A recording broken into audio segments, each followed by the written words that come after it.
السلام علیکم ورحمۃ اللہ۔ آج آپ کو میں نرمی اور احسان کے متعلق ایک حدیث سناؤں گا کہ کسی کے ساتھ احسان کرنا اور نرمی والا معاملہ کسی کے ساتھ کرنا، اس کی کتنی اہمیت ہے۔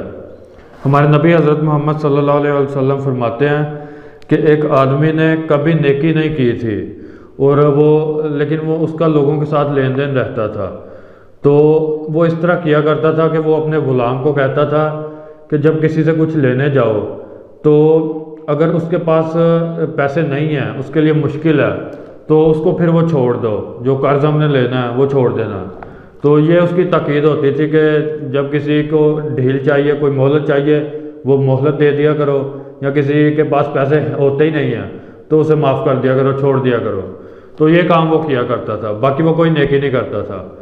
تو اس کے بعد نبی علیہ السلام فرماتے ہیں کہ پھر اس کی موت کا وقت آ گیا، وہ فوت ہو گیا۔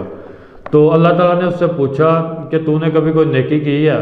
تو وہ کہتا ہے کہ نہیں، میں نے کوئی نیکی نہیں کی، لیکن میں ایک کام کرتا تھا کہ میں اپنے غلام کو کہتا تھا کہ جب بھی کسی سے پیسے لینے جاؤ تو اس کو اس طرح سے ڈھیل دے دینا، اگر اس کے پاس پیسے نہ ہوں تو اس کو چھوڑ دینا اور اس کو معاف کر دینا۔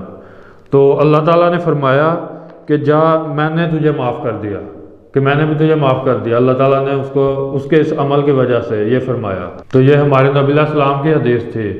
اس سے ہمیں پتہ چلتا ہے کہ احسان کرنا کتنا بڑا ایک عمل ہے، کہ نیکی کرنے سے، اس طرح کا احسان کرنے سے، لوگوں کے ساتھ نرمی والا معاملہ کرنا اللہ تعالیٰ کو کتنا پسند ہے۔ تو اس لیے ہمیں ہمیشہ دوسروں کے ساتھ نرمی کے ساتھ ہی پیش آنا چاہیے اور احسان والا معاملہ کرنا چاہیے، کیونکہ حقوق العباد جو ہیں وہ اللہ تعالیٰ نے معاف نہیں کرنے۔